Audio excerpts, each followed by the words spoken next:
Inner Voice, a heartfelt chat with Dr. Foojan. Welcome to the Inner Voice, a heartfelt chat podcast. I'm your host, Dr. Foojan Zeine, a psychotherapist, an author, and the creator of the Awareness Integration Theory. So thrilled to have you join me today for a very important conversation, especially at times like this.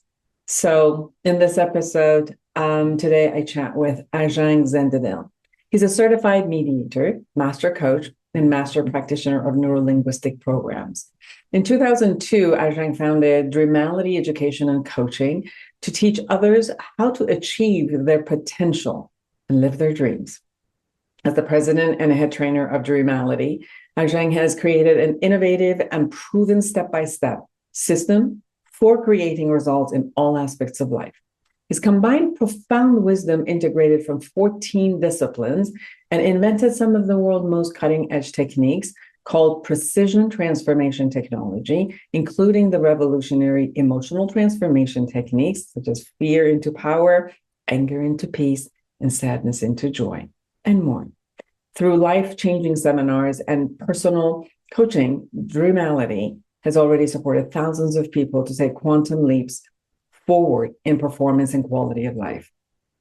Arjang has also inspired hundreds of thousands of people worldwide. As a popular radio talk show, he hosts his own show on KRSI, KIRN 670 AM, and KMET ABC Radio for the past 13 years. Arjang has recently been a survivor, and let's say a thriver now, from the Pacific Palisades fire, which so many people have gone through the devastation. He shares what happened, his emotions, his family, what they're going through, and how to shift that internally into a whole different space of thriving and how to get back in life and how to create life and how to support others. So I thought it was very, very timely. We talked this past week, and I thought that this is more relevant at this time, so we could share what anyone can do in this time. Whether you've lost your home, whether you've lost your belongings, whether you have friends and family who have lost and you share their loss, or you've ever had some sort of a loss before, and this whole thing brought back your trauma. He talks about 4 key components of how to come from human emotions and grief to bringing back your joy and who you are and the power that you have internally. So I'm sure that you'll experience this episode is something that would touch your heart. Now, be sure to subscribe to this podcast, my YouTube channel, and connect with me through my website, foojanzeine.com, for any of my social media platforms. Be sure to subscribe to Foojan app and go through 32 areas of life and improve your life by 60 to 70% as people who are using it right now share it. And then you also have Mira in the app, which is AI companion, which you could ask it any questions and I'll answer from the Awareness Integration Theory. All right. Now, share your thoughts with me. I always love to hear from you. Now, without further ado, here's Arjang Zendehdel. Listen up if you want to promote your personal growth and self-awareness. I found the Foojan app last month and I have been absolutely loving it. I personally have never learned guided meditation, but thanks to this app, I now have learned incredible tools for my own stress relief and emotional self-awareness. Not to mention, there are self-evaluation tools and professional coaching available to utilize however your journey to self-discovery takes you. Join Foojan today and redefine your life one step at a time. Do you wish to wake up one day and hit the life reset button? Life Reset, the awareness integration path to create the life you want by Dr. Foojan Zeine, helps you navigate crucial life areas, heal the past traumas, and cultivate fulfilling relationships and careers. Life Reset is your guide to a profound journey to reshape your life. Grab your copy on Amazon or Audible now and embark on a path to a more joyous and fulfilled life. Arjang Zendehdel, it is so nice to have you on the show. Thank you for joining me in these times. Thank you so much for having me here. I really appreciate it. Well, I've known you and your family for such long time, and you've been on my show before. So Yes. when I heard from you, from your in-laws and all of that about what had happened, and it wasn't just about what happened, but it was the way that you had talked about it, the way that your family has talked about it. It's like, you go through your ups and downs, you go through traumas, and then we can either come out as a victim, or we could come out as a survivor, or we could come out as a thriver. Mm. The beautiful ways that I've experienced you and your family come to terms with what you have recently gone through, which is, where many, many, many millions of people have gone through with your home being burned completely to ashes. It's like, how do we handle all of this? So I'm so grateful that you accepted my invitation to come so quickly for us to have this conversation. And I know it's very recent. Sometimes it's hard to talk about recent things because our own emotions are so much higher on it.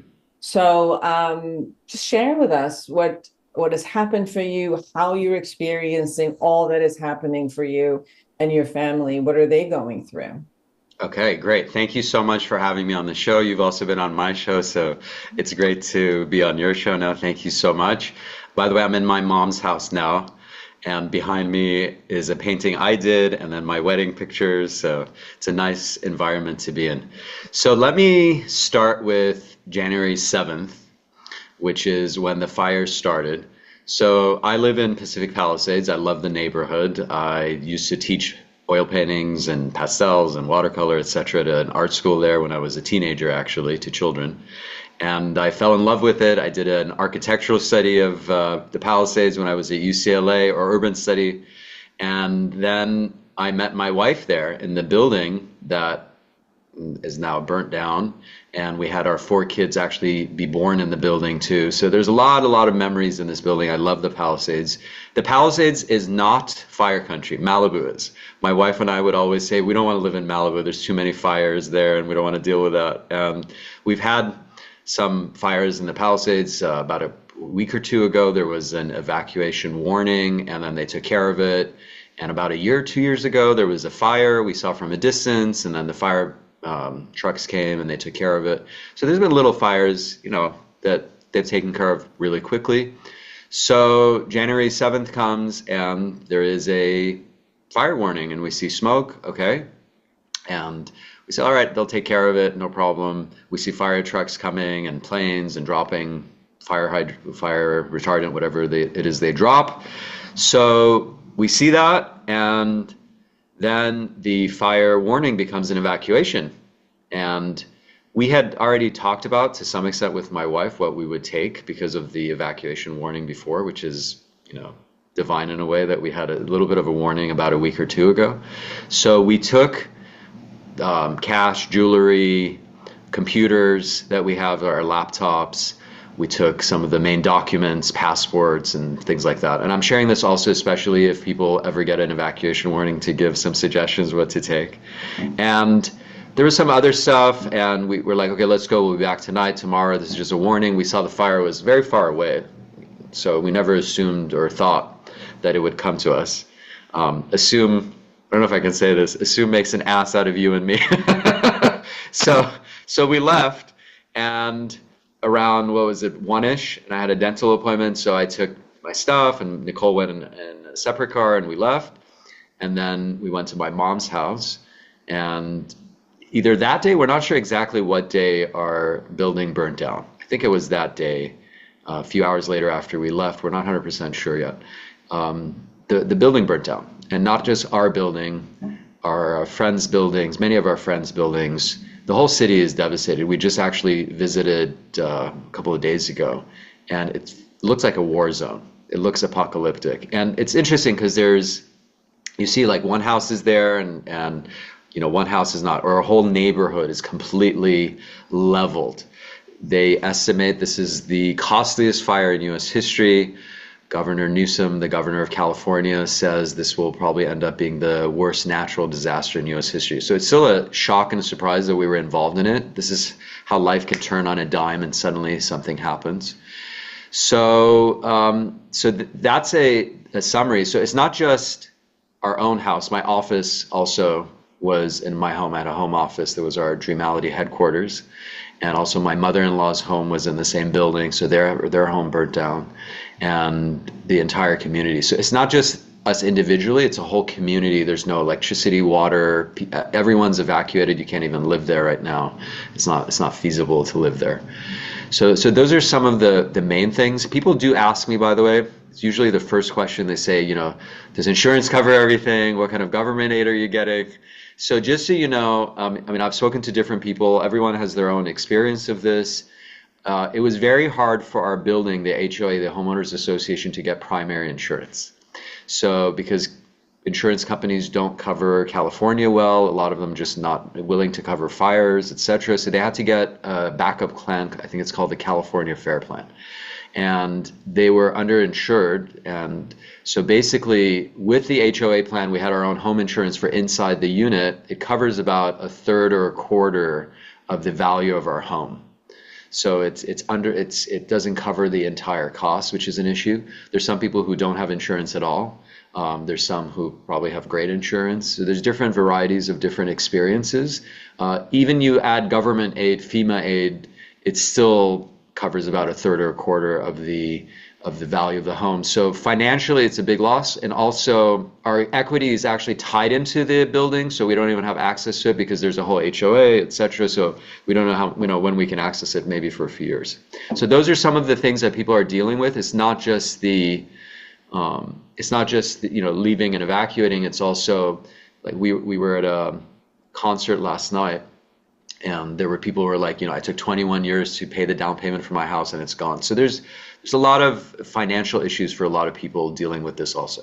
Well, and a lot of the aids and things that would come, it's not here and now. I mean, everything we just talked about, it's like, it takes 6 months or a year or something. But then when people have displaced, they need something now. They have to be able to get, like you have 4 kids, other people have children. The children need to go back to school. They need clothes, they need, space, they need to live in.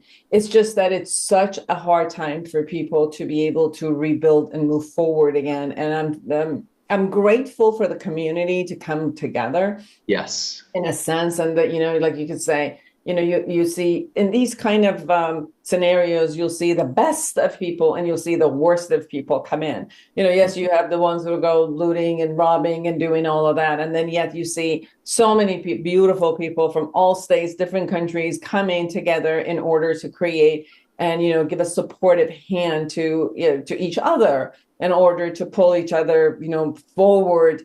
A lot of people need immediate help until the rest of the system gets going. Like yes. You said, the HMOs or the HOAs, the concepts of insurances and all of it.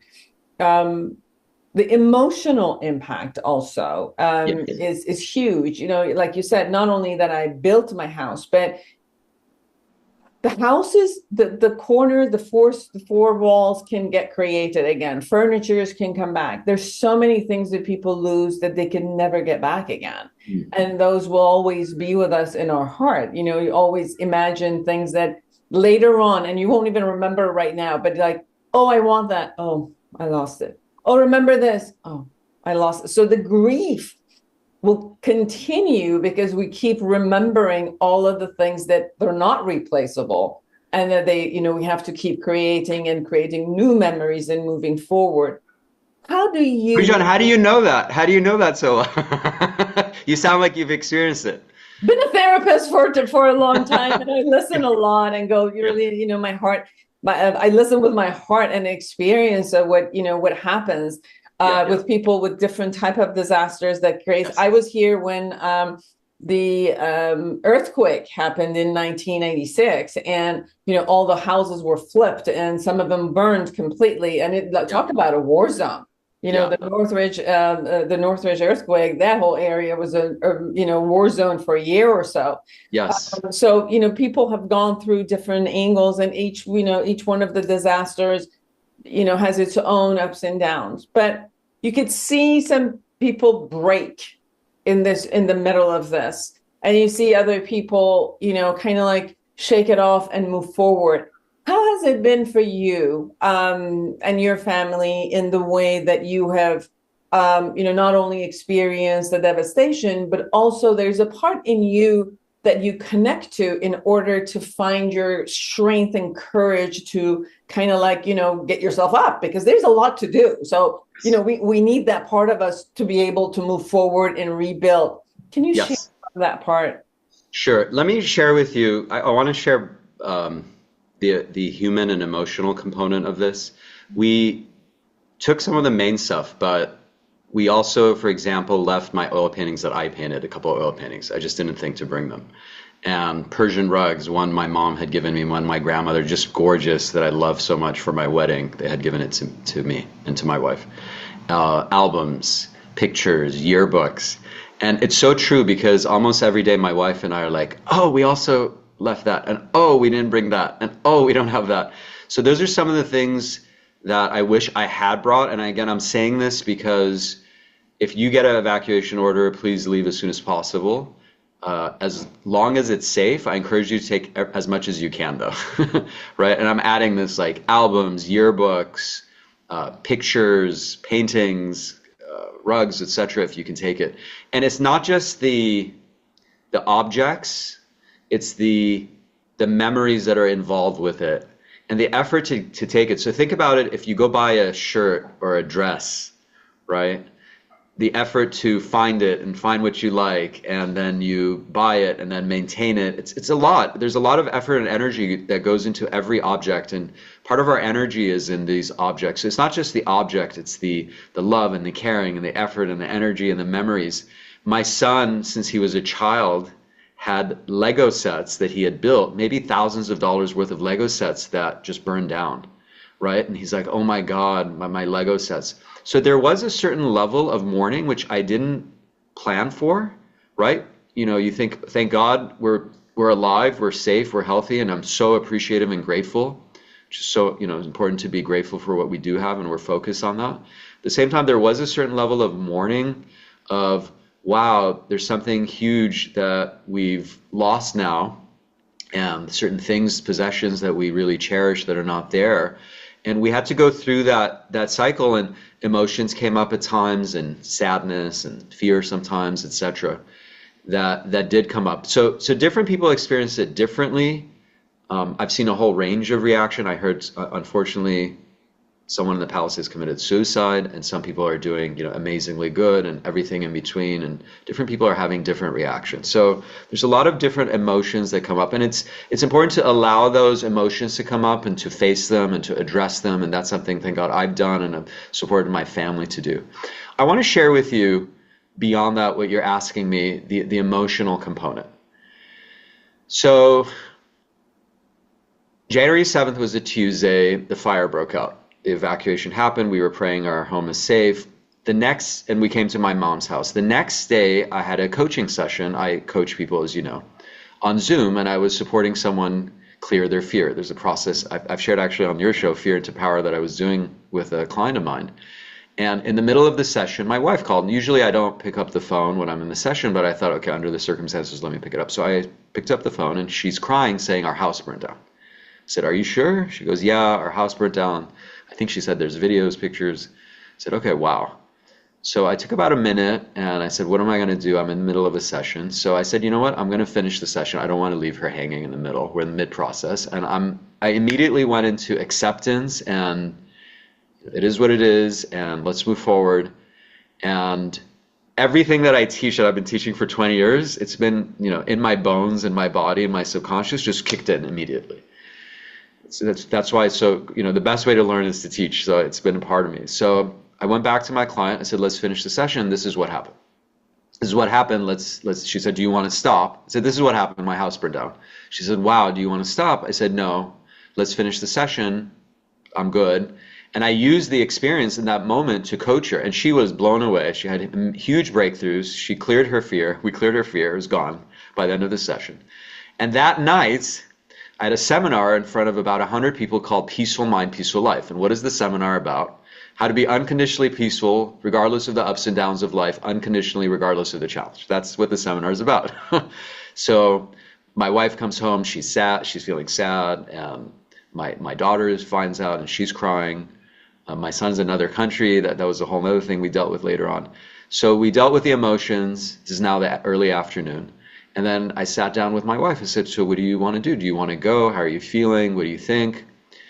And we decided to continue with the seminar. We said, you know what? This is the perfect time to continue with the seminar so they know this is not just words, that they see a living proof. And I felt good. I felt strong. I was so happy, calm. And I'll share about that in a little bit, how that could be. And so we took my wife. My wife came, and my daughter also said, let's take her so that, you know, we're there as a family.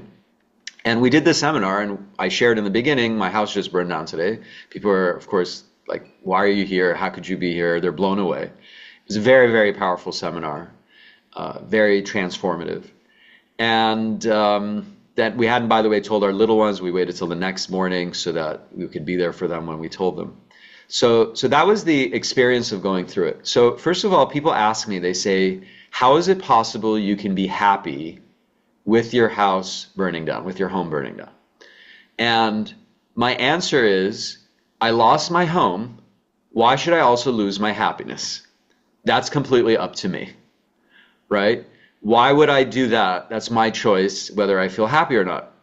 The home, I don't have control over. It happened, right? It was a wildfire, but my emotional state is up to me.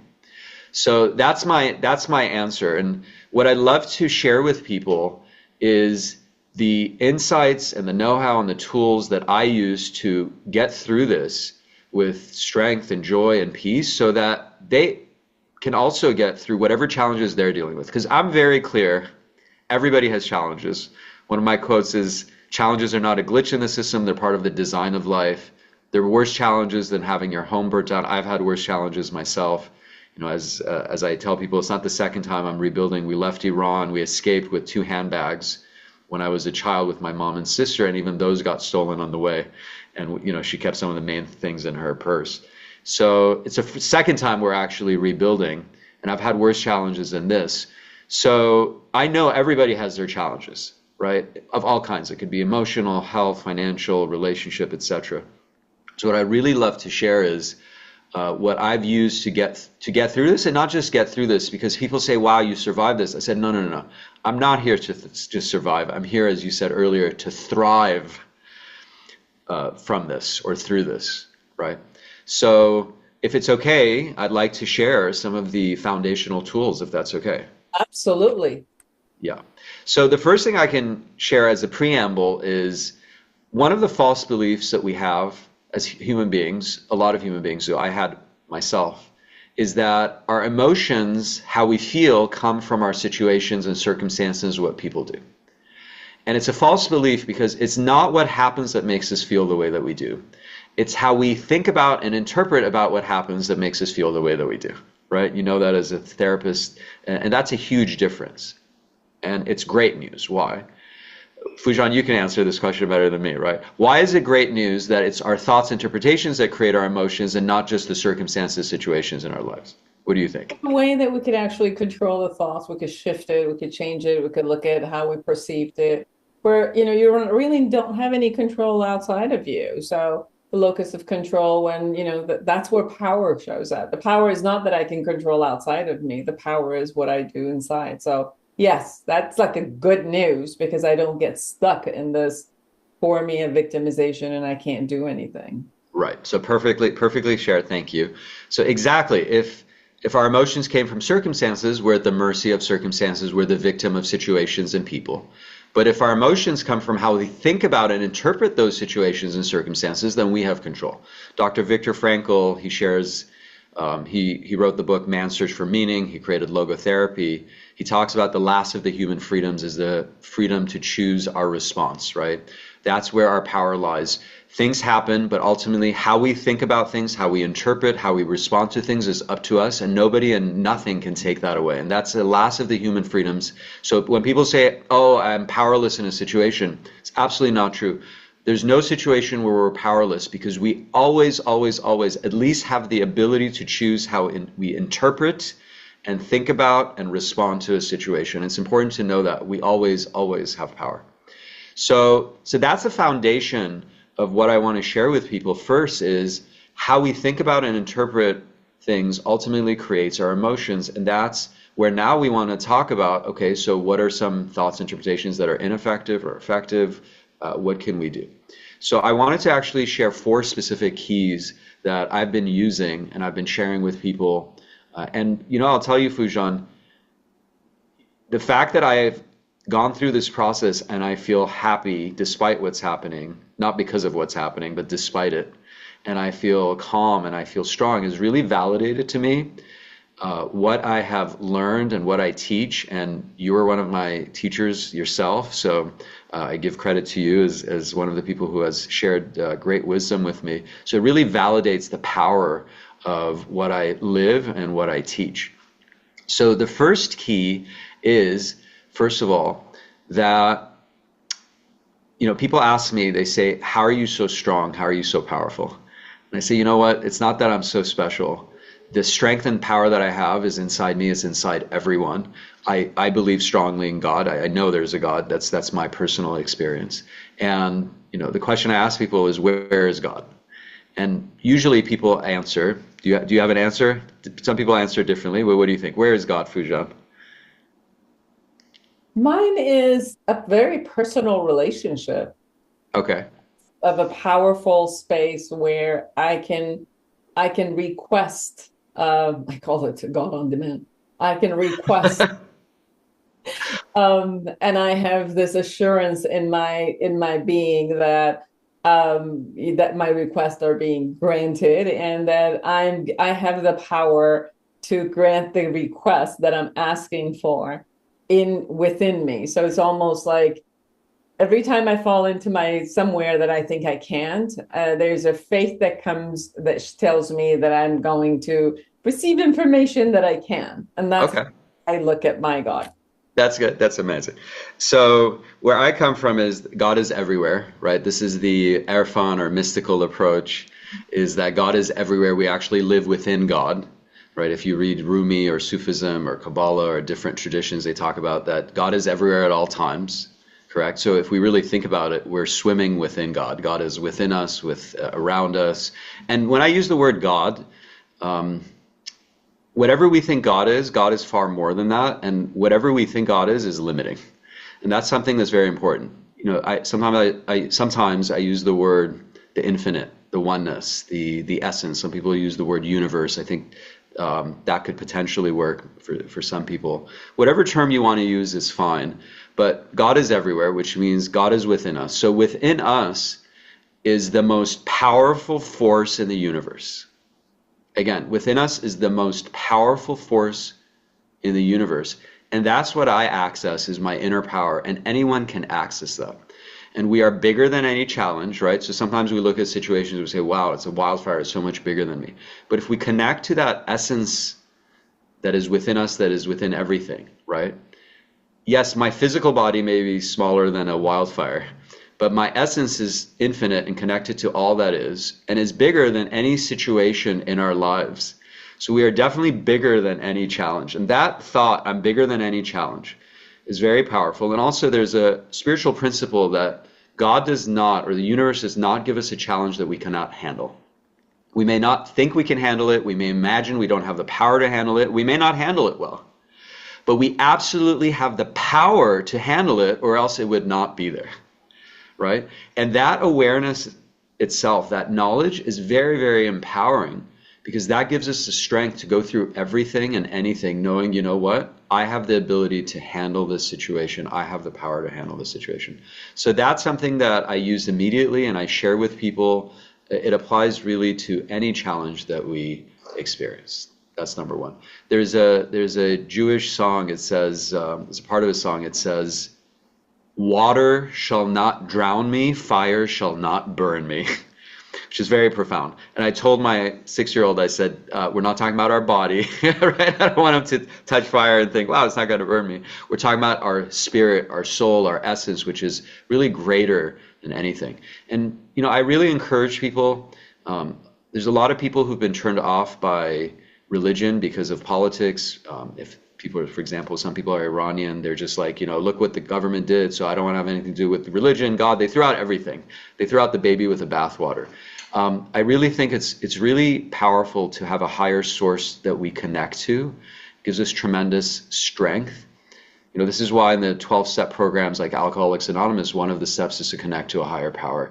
It makes a huge difference. As long as our spiritual path makes us a better person, we're loving, kind, it doesn't make us just strap a bomb and want to kill people, that's fine. As long as it makes us better people, I really encourage people to develop whatever spiritual path works for you and connect to a higher power, because that itself has been really, really amazing for me and people that I, speak to get through whatever challenge they have. So that's key number one. Yeah, we got to go through the next 3 really quickly because I have a lot more to ask you. So. Oh, you do have a lot more questions. Okay. So key number 2 is we at any moment have a choice what to focus on. Every human being has blessings, good things, health. Even if they have health issues, there's still parts of our body that are healthy. We have hopefully food, shelter, so on and so forth. And every human being has challenges. We all do. In every moment of life, we could say we probably have both, right? So at any moment, we have a choice what to focus on. Our focus is like a flashlight in a dark room. What we focus on is what we experience, right? And I invite people actually to do this exercise with me, Foojan, if you don't mind also doing this with me. I know you're Dr. Foojan Zeine, but I know you so long, I call you Foojan. I hope it's okay. So go ahead, if you're listening or watching, take your left hand and put it right in front of your eyes with your eyes open. So Foojan, if you don't mind, keep your eyes open though, and notice what you see, right? It's pretty much all you see is your hand, right? Yeah. Now take that same hand and bring it to the side.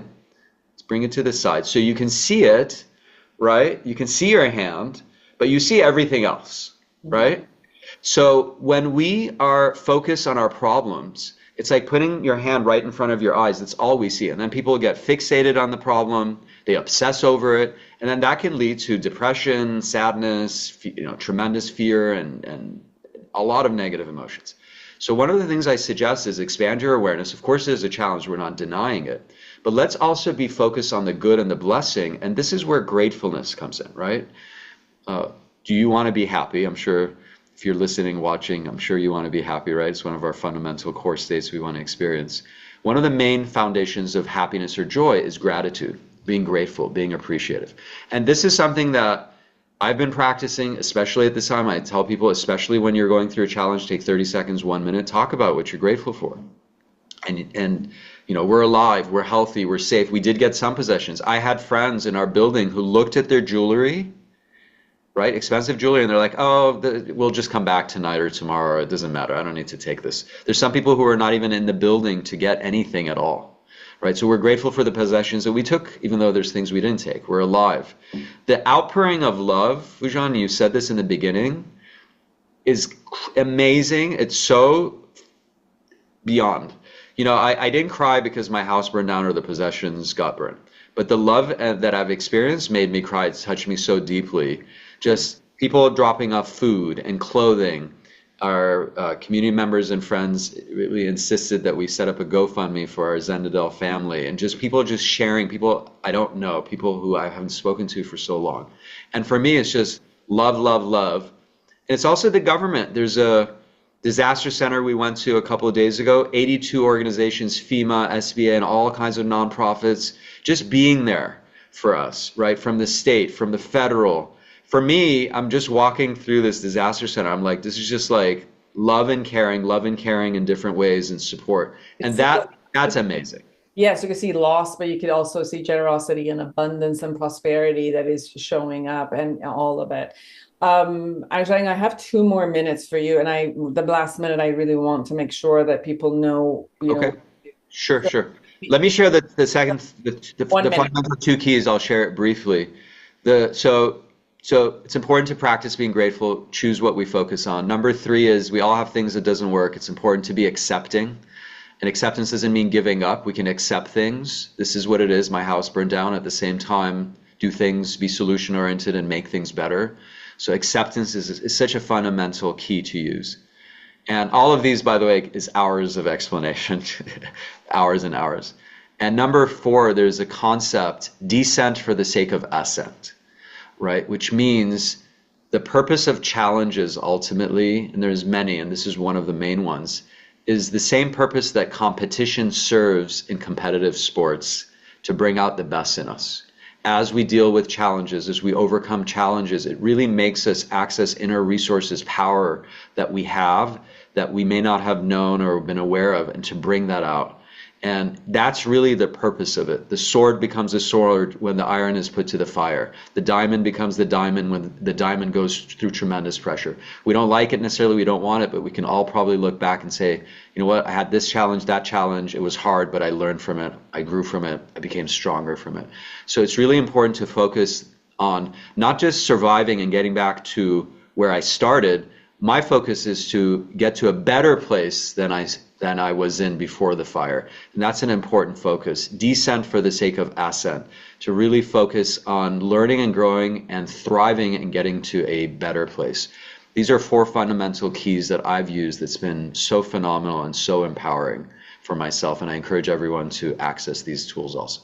It's so amazing to be able to find out about our own resilience, because I think that these kind of opportunities show up so that we really capture how powerful we are. I think that a lot of times we, like you talked about focus, sometimes we only focus on vulnerabilities and we're not accessing that, if we're alive in any format until this age, definitely there has been some power and resilience that is within us, and how we could access that, as you shared with your first key, and then the acceptance, and all of that is because when you are only focusing on the upset, you're not going to make the right decisions for yourself because it's all reaction. Yes. So the sooner that you come back and focus on your own resilience, everybody else's resilience around you, the love and the abundance of resources, whether they're finances or a good shoulder to cry on to, or someone who just looks at you and says, I love you. I know you could do this, or says, here, I've got a pillow. You could just, sleep tonight until you get your strength to get back tomorrow and do all that you need. Any of that is going to be creating the space for us to heal ourselves, to heal each other, to be there for each other and move. And for all of you who are thinking, how can I be powerful in this space? How you can be powerful in this space is to be part of the generosity, be part of the solution in any format. Some people don't have the accessibility except their heart, and they're going to give their heart. For some people, even if their generosity is, sharing something that they need to do that. So I really recommend for everybody to go to the GoFundMe.com. And if you love to, offer to the Zendehdel family, then put in, the last name Zendehdel and the GoFundMe.com and support. We've also, what we did, Arjang, I spoke with the Iranian American Women's Foundation, and people can go to iawfoundation.org. And there is a part in donation that is for the fire. And you could put in also at the space they could put in, you're in Zendehdel, or we really? Josephson. Yeah, we put we put in Ellie Josephson family, Zendehdel family. You could put that on there, and the IAW Foundation, Iranian American Women's Foundation, will offer 100%. Will give 100% back for people who want the tax write-off, because we created that for the foundation to also be a support. So anybody who's out there who has the ability to do, we request for you to do that. And again, be a part of this amazing, space that we could all be there for, because the love that is there, it will always be lasting. That's what heals. The love is what it heals. And sharing your love in any format that you have. Arjang, thank you so much. I do want to say also a portion of what we're receiving, we are contributing also to the Palisades community, because we want to make it win-win. So we also want to rebuild the community ourselves, just to be clear about that. Beautiful. Thank you so much for My taking pleasure. time to be with us. And I hope that the message is landed for people in their heart, and they take your 4 key positions of how to pass through this times and how to be there together for everybody. You can find Arjang in dreamality.com, right? Yes, let me just repeat quickly the 4 keys. People like repetition, access our inner power, focus on what we're grateful for, acceptance, and take action. And number 4, descent for the sake of ascent. It's about thriving.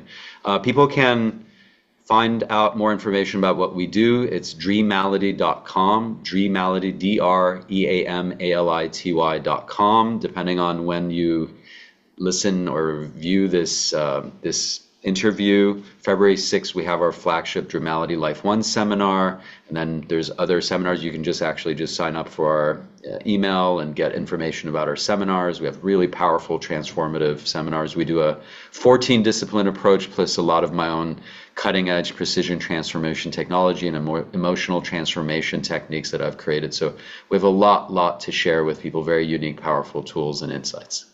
And you can find all of these in the show notes. So you don't have to have it memorized. It's going to be in the show notes. All right. Thank you so much, Arjang, for taking the time to be with us. And for all of you who are out there, create an amazing life for yourself and everyone around you. And until next week, bye-bye. Are you a psychotherapist looking to enhance your practice? The Awareness Integration Therapy, developed by Dr. Foojan Zeine, is a comprehensive guide to the principle and techniques of this powerful therapeutic approach. Join the growing community who have elevated their practice and expanded their skills by embracing Awareness Integration Therapy and witnessing its life-changing impact. Order your copy on Amazon now.